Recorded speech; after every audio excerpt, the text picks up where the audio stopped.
Donc merci tout d'abord à tous les participants à l'atelier, les 6 experts, ainsi qu'à toute la salle, qui était nombreuse, une trentaine de participants qui ont été très attentifs, mais également qui ont posé beaucoup de questions et beaucoup de propositions. Donc je vais rendre compte, en l'espace de 5 minutes, de ce que nous nous sommes dit. Donc je suis Emmanuel Combe, professeur des universités à Paris 1, Panthéon, Sorbonne.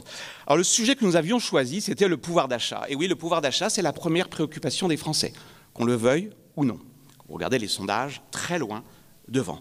Secondement, c'est un débat qui est abordé notamment à l'occasion des dernières législatives de manière assez anecdotique, au travers de mesures de court terme, souvent coûteuses et rarement efficaces.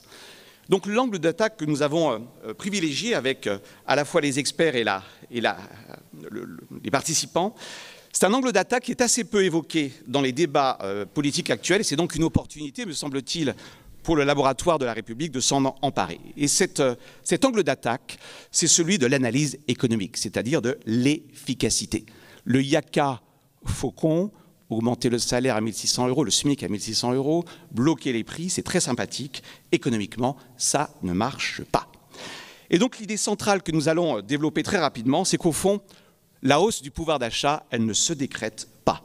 Elle se construit par des politiques publiques et par des incitations individuelles. Et je résumerai finalement cette heure 30 de discussion avec les participants à une phrase: plus de production en France, plus de valeur ajoutée créée en France, plus de quantité de travail et d'emploi pour plus de pouvoir d'achat. C'est une vision donc résolument ancrée sur le long terme. Pour autant, nous n'avons pas été sourds aux contraintes du court terme, c'est-à-dire à ceux qui ont du mal à boucler la fin du mois. Et à cet égard, le laboratoire de la République pourrait, à notre avis, utilement travailler sur au moins 2 axes. D'abord, la question du ciblage des aides. Aider ceux qui ont du mal à finir les fins de mois, c'est bien. Attention aux effets d'aubaine. Et nous avons en particulier centré les débats autour d'une population dont on parle peu, les étudiants, notamment les étudiants boursiers. Donc nous invitons le laboratoire de la République à travailler sur cette question des bonnes, entre guillemets, bourses étudiantes, c'est-à-dire celles qui sont efficaces. Éventuellement la réforme du permis de conduire, vous le savez, qui reste un vrai problème en France, notamment pour accéder au premier emploi. Nous invitons également le laboratoire de la République, sur ce premier thème de l'urgence, à travailler non pas sur la feuille de paye, mais sur le niveau des prix. Ce qui est important, ce n'est pas ce que vous avez sur votre fiche de paye, c'est ce que vous pouvez acheter avec. La France est un pays où les prix sont relativement élevés, comparativement à l'Allemagne.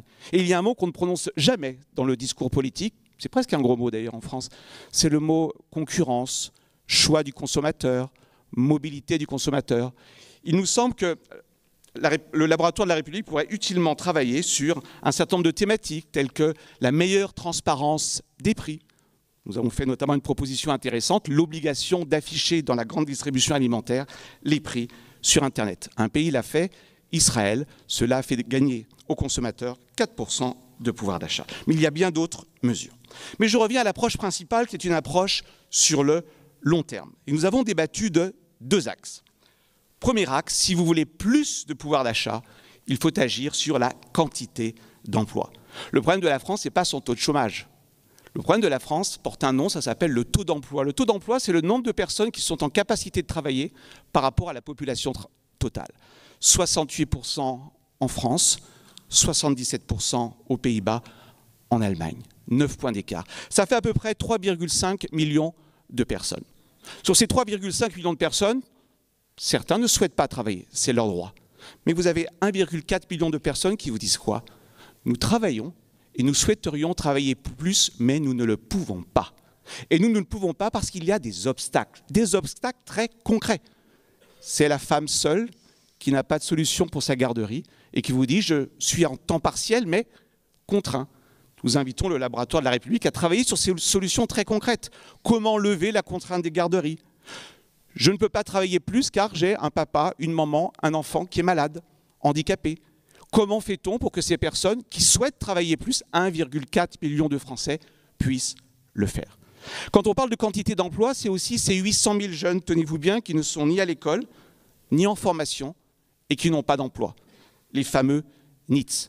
Il existe déjà des solutions telles que les micro-lycées. Peut-on faire encore davantage pour ramener vers l'emploi ces jeunes qui sont sans formation et sans emploi. Mais la question du pouvoir d'achat, c'est aussi celle des rémunérations. Vous allez me dire, les rémunérations, c'est les salaires. Pas forcément. Et nous invitons à cet égard le Laboratoire de la République à investiguer un très très beau sujet qui remonte au général de Gaulle. C'est celui de la participation. Partager les fruits, les résultats de l'entreprise quand elle marche. Vous me direz, ça existe déjà. Oui, ça existe déjà dans les grandes entreprises, c'est-à-dire pour 46% des salariés. Que fait-on pour les 54% autres, notamment ceux qui travaillent dans des PME? Je crois que ça serait un beau combat que celui de la participation pour tous. Deuxième axe, et j'en aurai terminé, si vous voulez augmenter le niveau de vie des Français, de tous les Français, il faut surtout augmenter la taille du gâteau. Le gâteau, ça s'appelle la richesse, ça s'appelle la production. Et il nous semble qu'il y a un enjeu essentiel, qui a fait d'ailleurs l'accord des esprits hier. Il faut augmenter la valeur ajoutée produite sur le territoire national. Comment est-ce qu'on fait? C'est d'abord la question de la productivité. La productivité, vous le savez, elle stagne en France depuis de nombreuses années. Si vous voulez augmenter la productivité, et le Laboratoire de la République est complètement, je dirais, dans sa compétence principale, on connaît la cause, c'est le déficit de formation, c'est le déficit de compétences. Mieux former pour être plus efficace. C'est aussi une proposition extrêmement intéressante de la salle, qui est bien connue des économistes, mais dont on ne parle jamais en France, la robotisation. On va dire, mais monsieur, le robot est l'ennemi de l'emploi. Ben non, le pays qui a le plus de robots, c'est la Corée du Sud et l'Allemagne. Ce sont les deux pays qui ont la plus grande part de l'industrie dans leur PIB. Le robot n'est pas l'ennemi de l'emploi. Et donc, vous voyez, on a un premier débat, c'est le débat sur la productivité. Le deuxième débat sur cette question de produire plus, c'est la question de la qualité de notre production, qu'on peut résumer avec une formule, la compétitivité par la qualité. C'est un beau combat. Il peut concerner tous les secteurs, et pas seulement le luxe, l'industrie, les services et tous les salariés. Et c'est un combat qui marche. Si vous en doutez, je vous invite à regarder les soldes de la balance commerciale française. Il y a 5 soldes positifs. Tous sont fondés sur la qualité. L'aéronautique, le luxe, le matériel de transport, les cosmétiques et les fameux produits du terroir qui font peut-être parfois sourire, mais sachez que le vin et le fromage à l'exportation, c'est à peu près la moitié du solde commercial d'Airbus.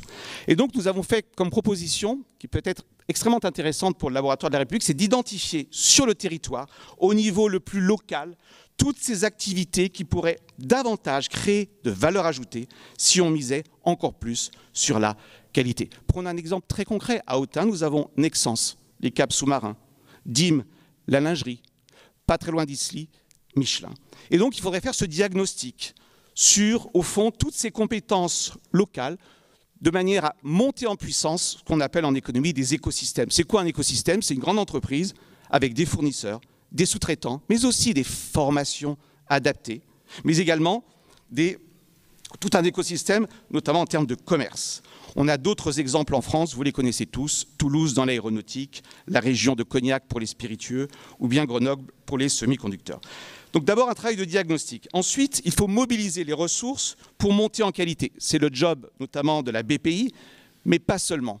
Et nous avons été, je crois, assez unanimes pour porter un message qu'on entend peu en politique. Si vous voulez monter en qualité, vous avez peut-être aussi besoin des investisseurs étrangers. C'est une France donc ouverte qui accueille les investisseurs étrangers qui veulent produire en France. Et il y avait un très bel exemple dont on a débattu hier, c'est l'exemple de Toyota à Valenciennes, qui s'en plaint. Qui s'en plaint, on peut d'autant moins s'en plaindre car, vous le savez, la voiture la plus française, celle qui incorpore le plus de valeur ajoutée française, c'est en réalité la Toyota Yaris. Donc vous voyez, parfois, cette France dont aujourd'hui on a un discours très protectionniste où on vous dit il faut fermer la France. En réalité, si vous voulez monter en qualité, vous avez bien sûr les initiatives des pouvoirs publics, BPI, France 2030, mais accueillons les investisseurs étrangers dès lors qu'ils ont un projet pour la France. Au fond, le message final, c'est qu'au-delà des mesures d'urgence, ciblées sur les plus fragiles, l'enjeu c'est de faire de la France un pays plus prospère, plus riche, pour augmenter le niveau de vie. Le niveau de vie, la hausse du niveau de vie, ça ne se décrète pas, ça n'est que le résultat d'une croissance de la valeur ajoutée et d'une croissance de l'emploi. Merci de votre attention.